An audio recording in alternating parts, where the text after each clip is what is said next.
Many of you guys know exactly what locking in is or have heard of it, right, at some capacity. And it's just basically a saying that we all use to say, hey, I'm going to really focus in. I'm going to stop messing around. You get more focused, more pragmatical. It's just that kind of common nature of saying that I'm going to get my shit together. And I've been at that point where it's, hey, I got to lock in. I got to cut out the distractions. I got to really do what I need to do. And I feel like that's such a common saying whenever you can feel a lot of the, yeah, I don't know, say degeneracy, but a lot of the degeneracy, debauchery. It's normal as a human being to have those kind of cycles where you just kind of goof off or mess around for a little bit, right? Nothing about that is inherently crazy, right? But you start to feel it more when you know there's something that you really are supposed to be doing and you're not doing that. And it's starting to kind of eat at your conscious or your conscious level. And so, I've always thought of this thing, locking in, like if I do the things that are productive, if I do the things that are good for me, then good things are supposed to happen in my life. And it's not necessarily that bad. It's not necessarily that if I do good things, bad things will happen. But am I congruent with the things that are actually supposed to be what I'm locking in for, per se? Right. So you probably like, what does that even mean? Right. Like, what are you talking about? I thought if I locked in, all these things are supposed to happen. If I locked in, the reason why I'm not at where I'm at is because I'm not locked in. And it's not necessarily that locking in is not efficient, like I said, but basically it just comes down to this. When you're just being productive and you have no real aim or goal or focused in objective or approach, you're bound to failure, right? I've had a couple friends, and they probably will know who they are if they hear this video. But and I used to be in a similar position, so I'm not even talking from a point of not understanding or a higher point or anything like that. I completely get it. It's such a sickness and disease.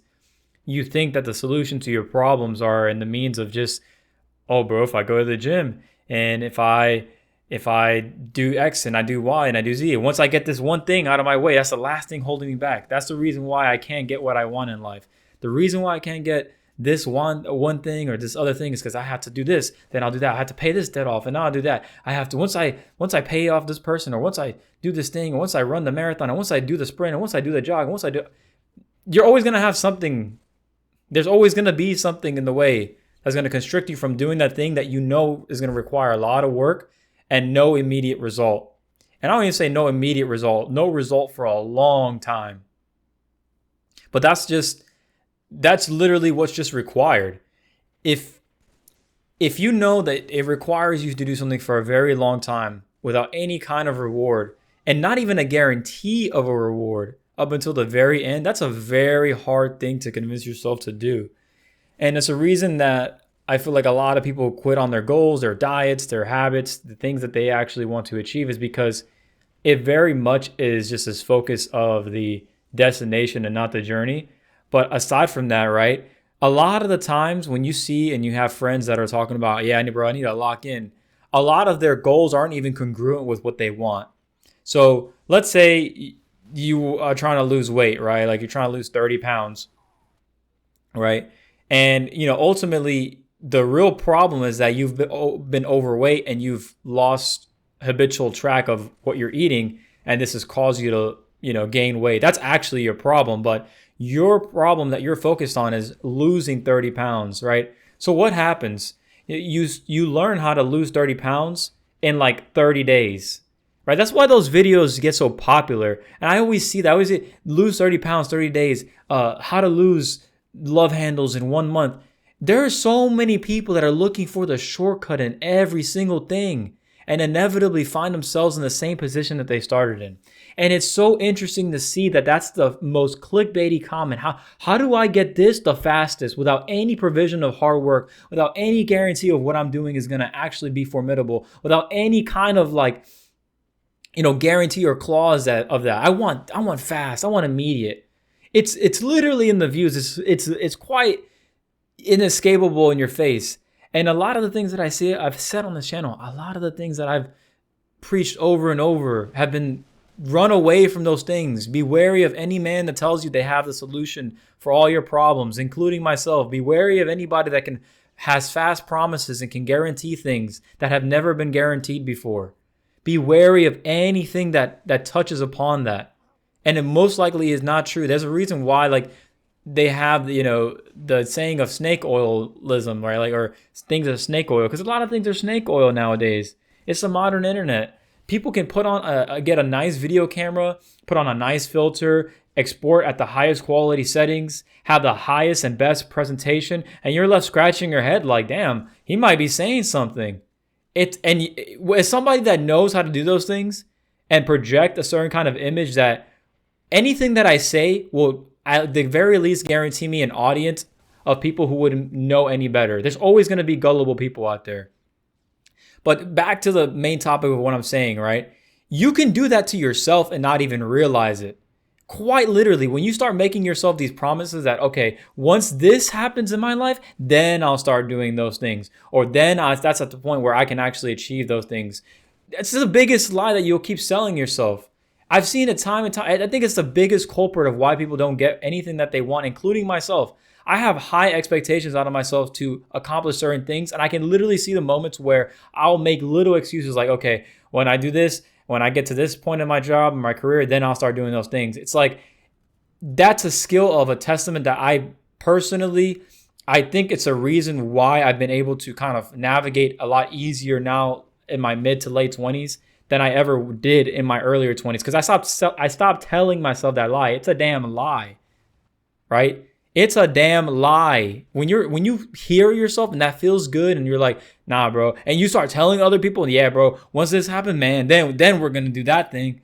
You're telling somebody, so you feel better about the idea. Once you have to start telling people about the idea in that way, check yourself and be like, in the back of your mind, be like, okay, why did I even have to say that?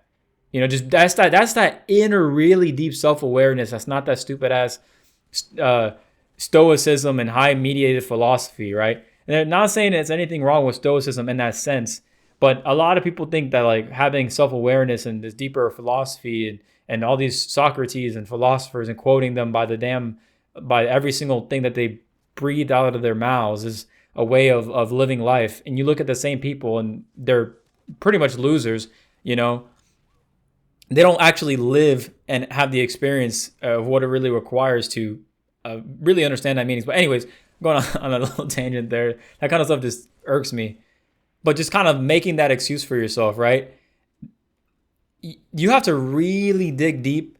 And sometimes it just requires, like, if you want that goal, you're going to have to give up the things that seem productive in order to get there, right? If you're working at a really crappy job, you're working minimum wage, or you're working a job that you hate, and then you're doing jiu-jitsu and Muay Thai, and you're going to the gym, and you're playing video games, and you're doing all these things that seem productive, but don't actually grant you what it is that'll immediately alleviate a lot of your stress and a lot of your anxieties and that things that erode a lot of your confidence, you're going to waste a lot of time in your life. You will perpetually just feel this cycle of just shit livelihood and existence. I don't, at this point, I guess I do understand, but I don't understand anymore. I mean, because maybe it's not as obvious to me now that I'm saying it out loud. But if you're somebody in this position and you realize, and you're inhabited by things that are seemingly outside of your vector of control, the only way you could change the outcome of things that are happening in your life is you could take control of it, right? Regardless of where you may be at in the situation, regardless of what may not be optimal, there will never be an optimal situation for you to act. There never will be. Stop telling yourself that there will. It's just a lie so you can sell yourself this dream and procrastinate inevitably so you can have an excuse and a reason to tell people, this is why I am the way I am, and this is why I haven't done the things that I need to do. It's a fucking lie. Stop. It's like the biggest thing. It's the biggest culprit. I've seen my mom go through this. I've seen parents go through this. I've seen family members go through this. It's like I've done this myself. I still kind of do this to this day, but it's more of a skill and a muscle that I've been exercising to stop, right? It's like laziness is one thing, right? And that's really the root of it. It's just laziness, but it's higher conscious laziness. It's like laziness 3.1.2, right? It's like with all the updates and the features and the quirks and the knobs and the tools and the whistles. It's pretty damn insane, right? Like you can really trick your mind out of 2 years goes by and nothing's really happened, right? You're kind of stuck in this. You've moved it. You've taken like one step forward when you could have taken one step back, but 10 steps forward, right? But your refusal to just to give up and retard max on the things that really are important. Like if you wrote down everything on a sheet of paper and been like, what will be the thing that most improves my life in the next couple months if I just focused on it? And if those things, I think my friend Killian, he was like, there's things that are important and things that are urgent. And then there are things that are important and urgent. And then there are things that are urgent and not important, right? Like these things really categorize and they meticulate into things to really spend your time and focus on.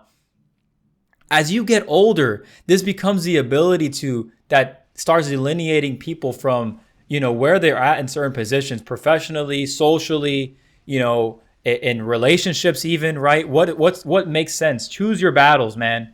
Choose your battles. There's a good possible reason that you're choosing the battle because it's actually an easier battle or more familiar battle for you to choose, right? Like people in bad relationships will keep choosing that bad relationship because it's a familiar relationship, even if it's bad, right?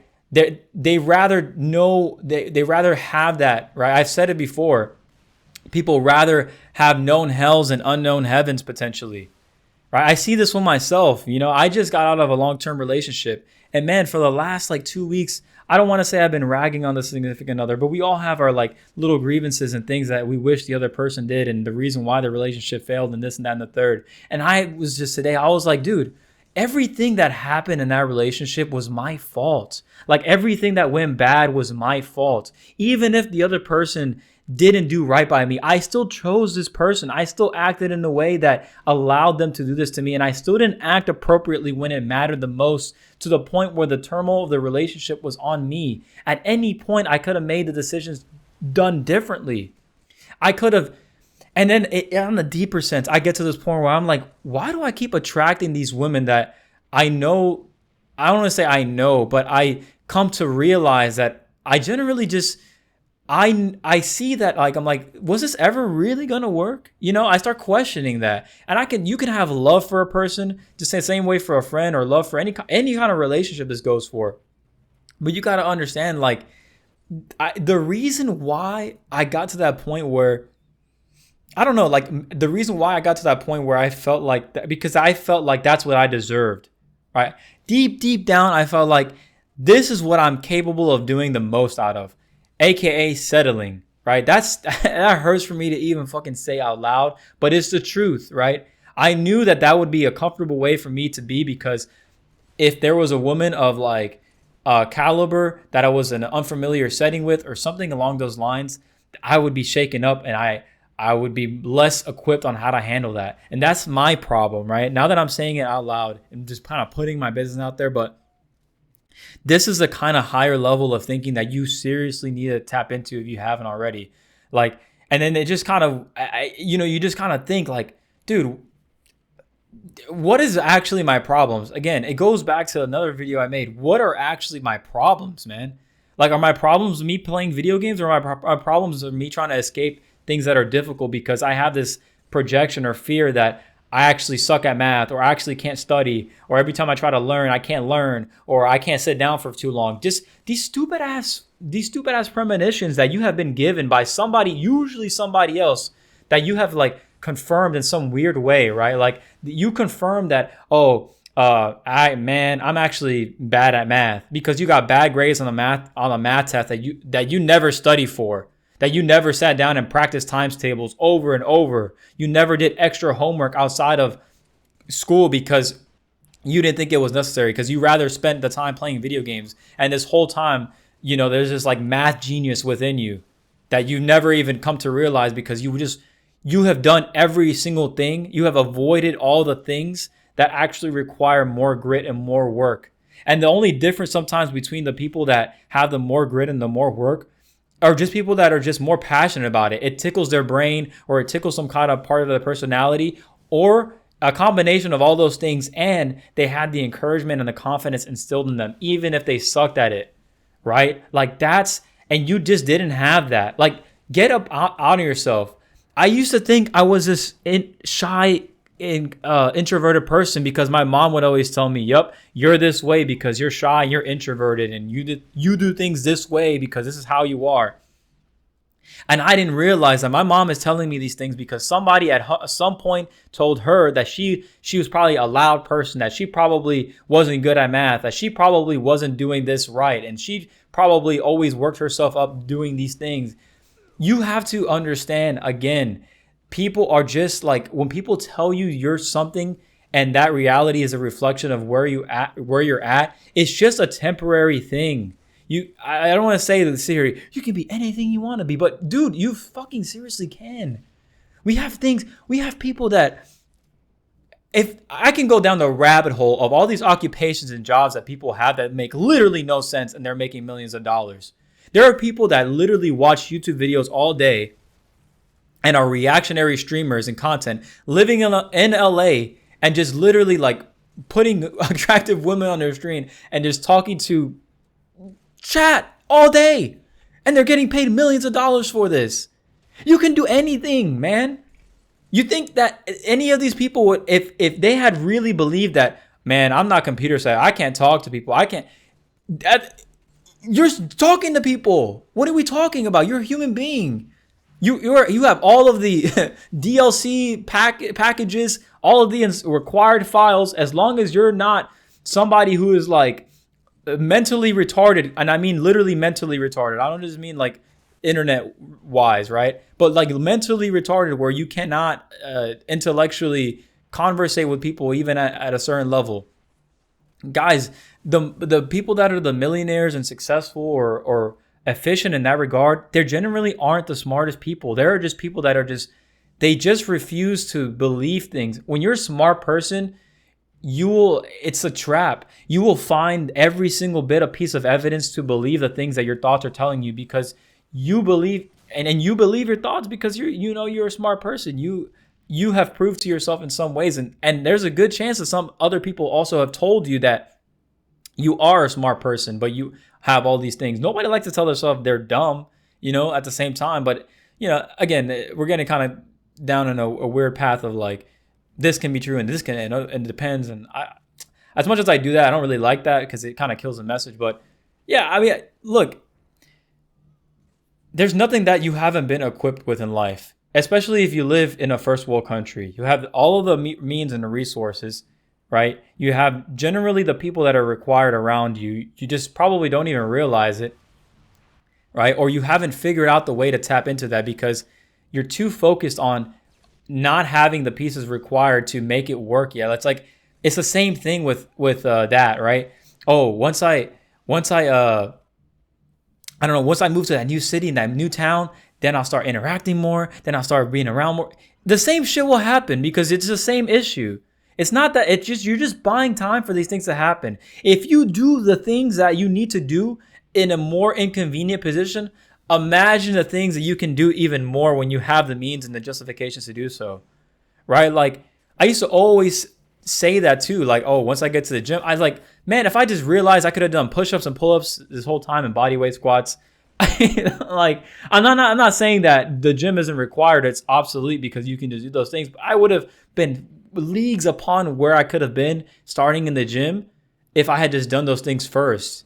That's kind of like my point, right? But to kind of wrap this video up, right, to the main topic of this video, like, it's not locking in. It's not like doing all the things that seemingly make you more productive as a person.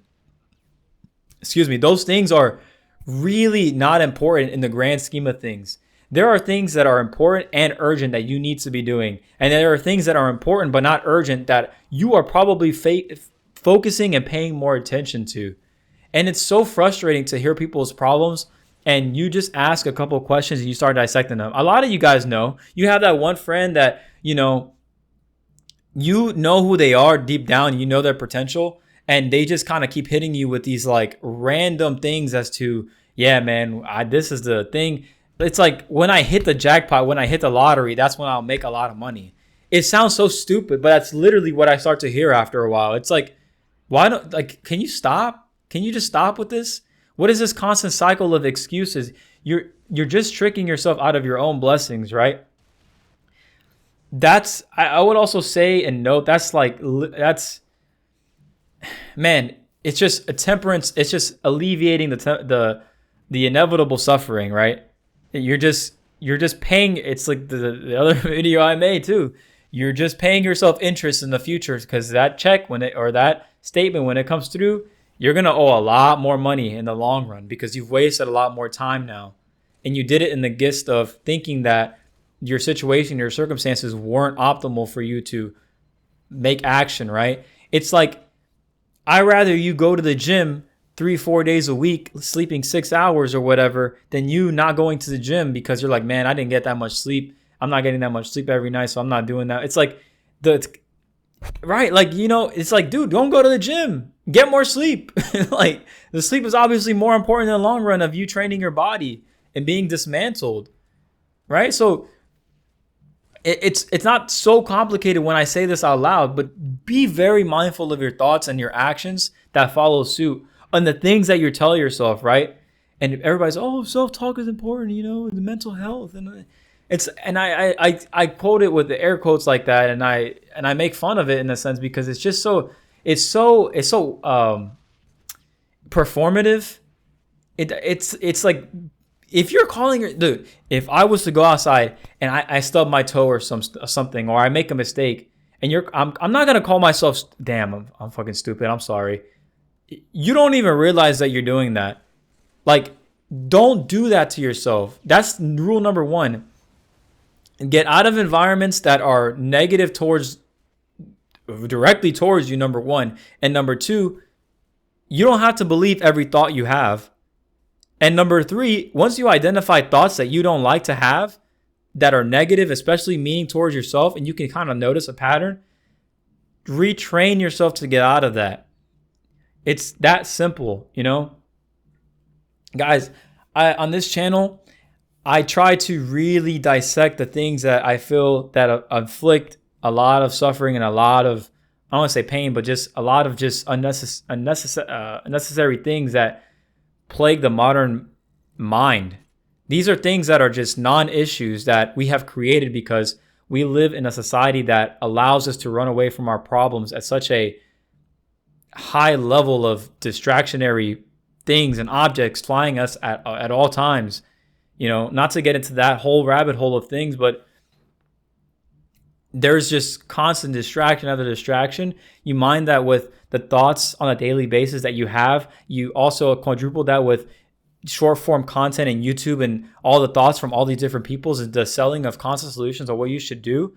You know what you have to do. Just listen to that inner part of you. Just listen to that. The reason was able to kind of conceptualize this to you is because I started listening to myself and I started listening to God. And if you guys aren't religious, I get that. But I'm not saying God as like the entity of the religious symbolism. Well, yes, I am, but it gets kind of conflated. But this that principle, that the spirit inside of you that knows, your intuition that knows and is kind of steering you from right from wrong, and it's the unescapable truth. You cannot escape the truth at the end of the day. And you have that within you. Everybody does. Because after a while, you start to feel mentally sick. You start to feel like something is wrong. Something is wrong. Don't run away from that feeling. So guys, I'm going to end the video here. I know that was a lot to unpack, a lot to uncover. Let me know what you think. This is White Pill Brian signing off. Like the video if you liked it, don't if you don't, and I'll see you guys in the next one. Peace out.